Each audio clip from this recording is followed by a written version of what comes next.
اور اس کی جو سگنلز ہیں وہ آپ کو جاتے ہوئے دکھائی دے رہے ہوں گے. سو یہ دوستو جو ہے اس کو کہتے ہیں ہرامکس. اور جب یہ ہمارے مورے کے L4 L5 S1 کے قریب پہنچتے ہیں تو وہاں پہ یہ اسپائنل کارڈ جو ہے یہاں سے دو وینز نکلتی ہیں جس کو شیٹیکا کہتے ہیں. ایک ہمارے رائٹ سائڈ پہ اور ایک ہمارے لیفٹ سائڈ پہ, دونوں ٹانگوں میں نیچے تک جاتی ہے. یہ مین سپلائی نرو ہوتی ہے ہمارے اعصاب کی, اور اس کے اندر ساری blood circulation, blood perfusion rate اور سارا کچھ اس میں جو ہے وہ جا رہا ہوتا ہے. کرنٹ اور اس کی ریفلیکشن بھی جا رہی ہوتی ہے, جس کی وجہ سے ہم زمین پر جو ہے وہ پیدل چل سکتے ہیں, کھڑے ہو سکتے ہیں, بیلنس کر سکتے ہیں, اپنے آپ کو بھاگ دوڑ سکتے ہیں, ایکسرسائز کر سکتے ہیں, کام کاج کر سکتے ہیں. سو جب یہ L4 L5 ڈسک جہاں سے نکل رہی ہوتی ہے وہاں سے یہ دو وینز نکلتی ہیں, شیٹیکا کہتے ہیں اس کو. اس لیے اس کے اندر پین, درد جو ہوتا ہے, اسی لیے اس کو شیٹیکا پین کہا جاتا ہے. اور لنگڑی کا درد اس لیے کہا جاتا ہے کیونکہ جب درد بڑھ جاتی ہے, شدت اختیار کر جاتی ہے, تو مریض جو ہے وہ اس پہ اپنی اس ٹانگ پہ وزن نہیں ڈال سکتا. وزن ڈالتا ہے تو لنگڑا کے چلتا ہے, تھوڑا سا لڑکھڑا کے چلتا ہے, اور پھر درد شدت اختیار کر جائے تو وہ اس ٹانگ پہ وزن نہیں ڈالتا بلکہ دوسری ٹانگ پہ وزن ڈال کے, اور پہلی والی جو ٹانگ ہوتی ہے اس کو اوپر کو فولڈ کر کے ایک ٹانگ پہ کھڑا ہو جائے تو تھوڑی دیر کے بعد اس کی شدت درد میں فاقہ بھی ہو جاتا ہے. یہ اس کی بڑی واضح علامت ہے. تو دوستوں میں بات کر رہا تھا کہ کمر کے موروں کی وضع کی تبدیلی اس کا سبب بن جاتی ہے. یہ شکایات جو ہے نا ان مریضوں میں زیادہ ہوتی ہیں جو بہت نرم گدوں, خصوصاً سپرنگ والے گدوں پر سونا پسند کرتے ہیں, اور وہ بھی کوئی اچھی کوالٹی کے سپرنگ میٹرس نہ ہو تو. دوسرا, لکھتے اور پڑھتے وقت اپنی کمر کو سیدھا نہ رکھنا, یعنی آگے کو جھک کر دیر تک جھکے رہنا. اور یا کچھ لوگوں کو دیکھا ہے وہ کھانا کھاتے ہوئے بہت زیادہ جھک کر کھاتے ہیں. اپنی کمر کو سٹریٹ رکھیں, سیدھا بیٹھیں, جو بھی کام کر رہے ہو, آپ کھانا کھا رہے ہیں, آپ لکھ پڑھ رہے ہیں, کچھ بھی کر رہے ہیں, نہیں تو آپ کی جو ساخت ہے اس کی وہ کمزور ہو جاتی ہے. اور اس کے بعد ہے کہ کسی وزنی شے کو جھک کر اس طرح اٹھانا کہ زور کمر پر آئے. اس کے بعد ہے ہاتھوں پر بہت بھاری سامان اٹھا کر زینہ چڑھنا یا اترنا, یعنی سیڑھیاں چڑھنا یا سیڑھیوں کا اترنا. بعض امراض میں عرق النساء کا باعث بن جاتے ہیں, خاص طور پر وہ امراض جو ہڈیوں کی بناوٹ کو دوستوں متاثر کرتے ہیں, مثلا ہڈیوں کی دک, آتشک, گینٹھیا وغیرہ. دک اور گینٹھیا میں ہڈیوں کی ساخت کمزور اور بھربری ہو جاتی ہے, جس کی وجہ سے وہ اپنی قائم جگہ جو ان کی ہوتی ہے وہ اپنی جگہ پر قائم نہیں رہ پاتی اور قریبی اعصاب پر دباؤ پڑنے لگتا ہے. اس طرح کی صورت کسی حادثہ کے بعد بھی ظاہر ہو جاتی ہے. خواتین میں رحم کے جو کینسر ہوتا ہے یوٹرس کا, اس کے بعد یہ درد شروع بھی ہو جاتا ہے. بعض اوقات زہریلے مادے اعصاب کو متاثر کر دیتے ہیں, اس لیے اکثر زہر خورانی کے واقعات کے بعد عرق النساء ہوتے ہوئے جو ہے وہ مریضوں میں بھی دیکھا گیا ہے.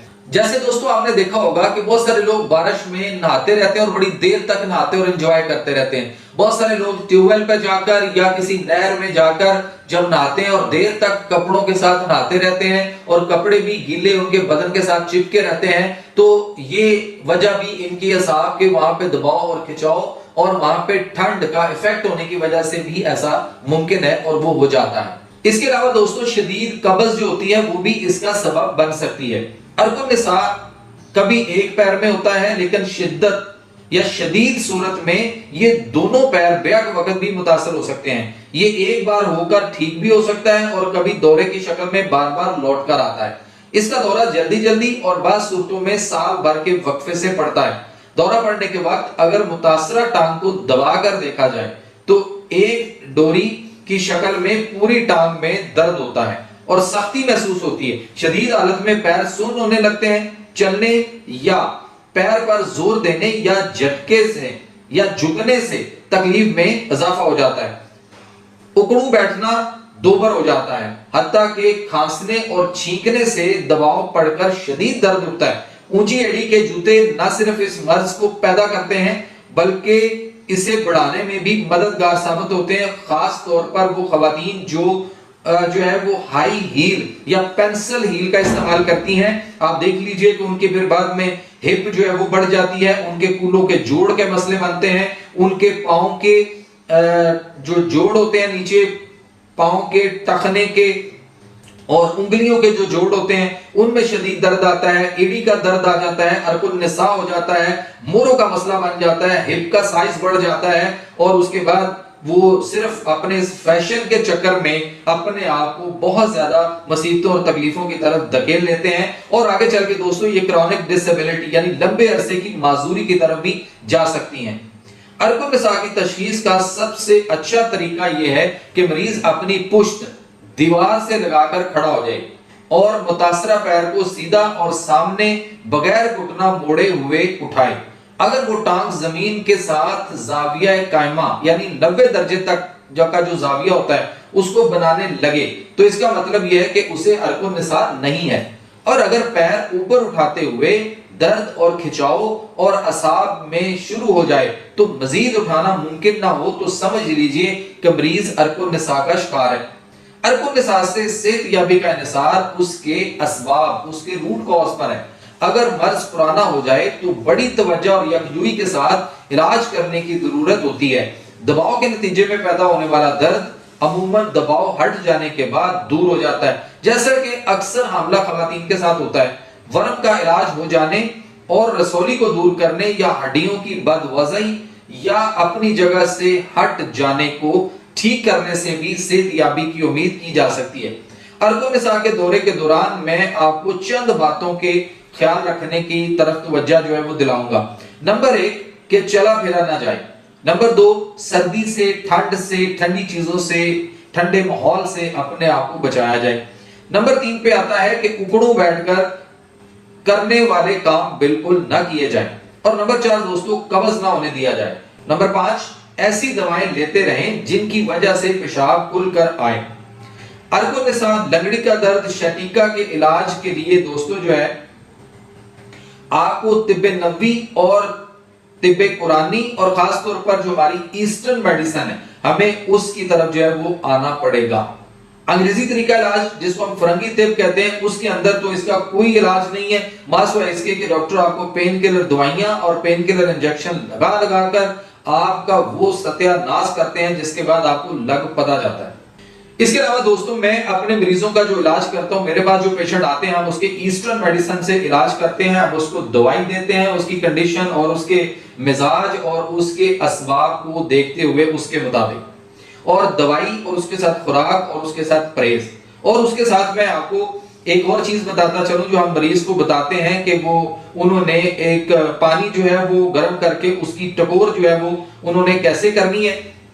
تو آئیے میں ٹکور کا نسخہ آپ کو دیتا ہوں، آپ یہ کریں گے تو آپ کو فرق محسوس ہوگا۔ باقی پھر اس کے مستقل علاج کے لیے جو ہے وہ آپ کو پھر دکھانا پڑے گا، اور اس کا مکمل علاج جو ہے وہ ممکن ہے بغیر کسی آپریشن کے، اور کبھی بھی اس کے کسی آپریشن کی طرف آپ کو نہیں جانا چاہیے، کیونکہ یہ اعصاب کی ساری گیم ہے، اور اعصاب ذرا سا کٹ جائیں، ذرا سا ریپچ ہو جائیں، ذرا سے ادھر ادھر کھسک جائے تھوڑے سے بھی تو دوستوں آپ کا نچلا دڑ مفلوج ہو سکتا ہے، آپ لمبے عرصے کی معذوری پہ جا سکتے ہیں۔ عرق نساء کے علاج کے لیے جو میں مریضوں کو ٹکور بتاتا ہوں وہ میں آپ کے ساتھ شیئر کرتا ہوں۔ آپ کو پوست خشخاش لینی ہے، کیسو کے پھول لینے ہیں، اور بقائن کے پتے اور آکاش بیل، ایک ایک شٹانگ جو ہے نا آپ نے یہ ساری چیزیں لینی ہے۔ ایک شٹانگ کا مطلب ہوتا ہے کہ 50 گرام، اور چوتھائی بالٹی آپ نے جو ہے وہ پانی میں ڈال کر اس کو جوش دینا ہے۔ ان چیزوں کو جب اچھی طرح جوش آ جائے تو اسے چھان کر لوٹے کی ٹوٹی کے ذریعے درد کے مقام پر جو ہے وہ آپ پانی ڈالیں جو کہ قابل برداشت ہو، اور اس وقت پانی اتنا گرم ہونا چاہیے کہ جسم کو اس کی سیک بھی محسوس ہو، مطلب بہت زیادہ ٹھنڈا یا ہلکا نیم گرم بھی نہیں کر لینا۔ اس کے بعد متاثرہ عضو کو تولیے سے خشک کریں، اور روغن بابونا، روغن مارکنگنی اور روغن کست 25-25 ملی گرام ملا کر جو ہے اس کی مالش کریں۔ اگر درد بہت شدید نہ ہو تو صرف تیل کی مالش یعنی زیتون کے تیل کی مالش بھی فائدہ مند ہے۔ روغن موم، روغن سرنجا اور روغن سرخ بھی استعمال کروائے جاتے ہیں۔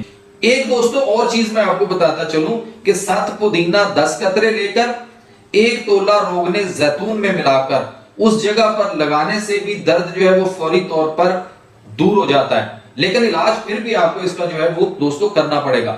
اور عرق النساء کے مریض کو بڑا گوشت، اچار، چٹنیاں، سرکہ، زیادہ چکنائی جو ہمارے ہاں یہ جو کوکنگ آئل ہے اور بناسپتی گھی ہے ان سے جو آتی ہے ان سے اپنی جان چھڑائیں، اور یہ جو fast food, junk food, frozen food, ان سے آپ کو اپنے آپ کو بچانا ہے۔ پتوں والی سبزیاں جیسے کدو، ٹینڈے، گھیا توری، مولی، گاجر، شلجم، پیٹھا کدو، اور اس کے بعد مونگی کی دال پتلی بنی ہوئی ہو، اور یا شوربہ والا سالن جیسے بکرے کا گوشت شوربے والا ہو، دیسی مرغی جو کسی کے گھر سے لی گئی ہو اور وہ اس کا شوربہ بنایا جائے، اور اس کے ساتھ جو ہے ان کو تازہ پھل استعمال کرنے چاہیے۔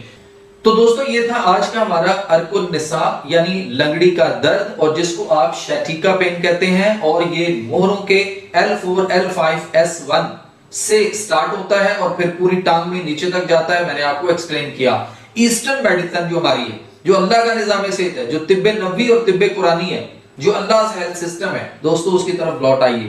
بہت دور نکل گئے آپ، اور ساری زندگی فرنگی طب کی، فرنگیوں کی دوائیاں کھا کھا کے، انگریزوں کی دوائیاں کھا کھا کے آپ کا اگر ابھی بھی حشر نہیں ہوا، ابھی بھی اگر آپ کو سمجھ نہیں آئی، تو پھر کب آئے گی؟ اپنے میزبان، اپنے طبیب، اپنے معالج، ہربلسٹ، نیچروپیتھک ڈاکٹر جمیل مہروی کو دیجیے اجازت۔ جلدی ملتے ہیں پھر ایک نئے موضوع کے ساتھ ایک نئی ویڈیو میں۔ تب تک اللہ ہم سب کا حامی و ناصر ہو، اور کوشش کیجئے کہ اس پیغام کو، ان چیزوں کو صدقہ جاریہ ہے لوگوں تک پہنچائیں، اور اپنے حلقہ باب میں اس کو جو ہے وہ شیئر بھی کریں۔